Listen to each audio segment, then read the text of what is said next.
Medak parliament BRS అభ్యర్థి వెంకట్రామరెడ్డి తన nomination దాఖలు చేశారు. అనంతరం మీడియాతో మాట్లాడుతూ రేపు హరీష్ రావు ఎమ్మెల్యేలు అశేష అభిమానుల మధ్య మరో 2 సెట్ల నామినేషన్ దాఖలు చేస్తున్నట్లు తెలిపారు.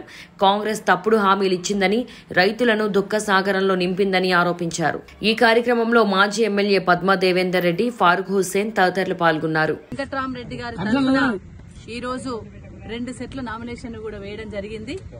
తప్పకుండా రేపు రాబోయే ఎన్నికలలో మే 13 తర్వాత వెంకట్రామరెడ్డి గారు ఘన విజయం సాధించబోతా ఉన్నారు. 10 సంవత్సరాలు తెలంగాణ రాష్ట్ర అభివృద్ధిలో గౌరవ కేసీఆర్ గారు ప్రజలతో మమేకమై పనిచేయడం, మొన్న జరిగిన ఎన్నికలలో కొంచెం ఇబ్బందికరమైన పరిస్థితులు వచ్చినప్పటికీ కూడా 100 రోజుల్లోనే ఆ ప్రభుత్వం ఫెయిల్ అయింది. కాబట్టి ప్రజలందరూ కూడా మళ్ళా బీఆర్ఎస్ పట్టం కట్టడానికి సిద్ధంగా ఉన్నారు. ఎందుకంటే మొన్న జరిగిన ఎన్నికలలో అమలుగాని హామీలు ఇచ్చి అబద్దాలు, అసత్యాలు ప్రచారం చేసి మరి వాళ్ళ కాంగ్రెస్ పార్టీ వాళ్ళు ఎన్నికలు గెలవడం జరిగింది. కానీ ప్రజలు తొందరలోనే నిజం తెలుసుకున్నారు. నిజం నిలకడ మీద తెలుస్తుంది అంటారు, నిలకడ మీద తెలిసింది వాళ్లకు. 100 రోజుల్లోనే వాళ్ళు ఫెయిల్ అయినరు. 6 గ్యారంటీలు అని చెప్పి ఒక్క గ్యారంటీ కూడా పూర్తి దాంట్లో అమలు చేయలేదు. వాళ్ళు రైతులకు అనేక హామీలు ఇచ్చిండ్రు, ఒక్కటి కూడా అమలు చేయలేదు. ఇప్పుడు పంట వచ్చింది, పంట కొనుగోలు చేయడానికి కూడా నానా అవస్థలు పడుతున్నారు. పంట కొనుగోలు చేయలేక చాలా మంది రైతులు ఇబ్బంది పడతా ఉన్నారు. అంటే కేసీఆర్ గారిని కోల్పోయినాం, కేసీఆర్ గారిని మళ్లీ తెచ్చుకోవాలనే ఒక ఉబలాటం, ఒక అభిలాష రైతులలో, ప్రజలలో కనబడుతుంది. కాబట్టి అదే రేపు బీఆర్ఎస్ పార్టీ ఎంపీలను గెలిపించుకోవడానికి, ఘన విజయం సాధించడానికి దోహదపడుతుంది. మేము ఏదైతే చిత్తశుద్ధితో మేము ఏదైతే పనిచేసినామో ఆ పనే రేపు తప్పకుండా రిజల్ట్ రూపంలో ఎంపీ ఎన్నికలలో గెలవబోతున్నాం. బీజేపీ పార్టీ కానీ, కాంగ్రెస్ పార్టీ కానీ 2 పార్టీలు కూడా దొంది. 10 సంవత్సరాల నుండి బీజేపీ పార్టీ తెలంగాణ రాష్ట్రానికి స్పెషల్ గా చేసింది ఏం లేదు. మెడికల్ కాలేజీలు ఇవ్వలేదు, రకరకాల మాకు కాళేశ్వరం ప్రాజెక్టు జాతీయ హోదా అంటే ఇవ్వలేదు, ఇక్కడ మాకు ఏదైతే నవోదయ స్కూల్స్ ఇవ్వలేదు, ఏవి కూడా తెలంగాణ ప్రాంతానికి ఇవ్వలేదు.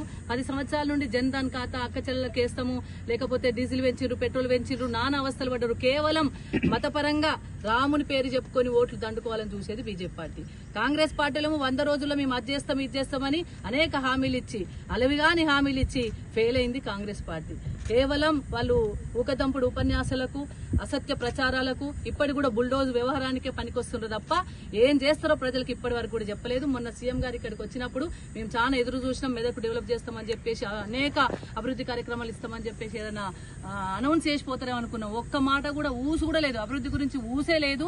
గతంలోనే మంచి అభివృద్ధి జరిగింది. కాబట్టి తప్పకుండా ప్రజలందరూ కూడా మళ్లీ బీఆర్ఎస్ పార్టీ తెచ్చుకోవడానికి సిద్ధంగా ఉన్నారు.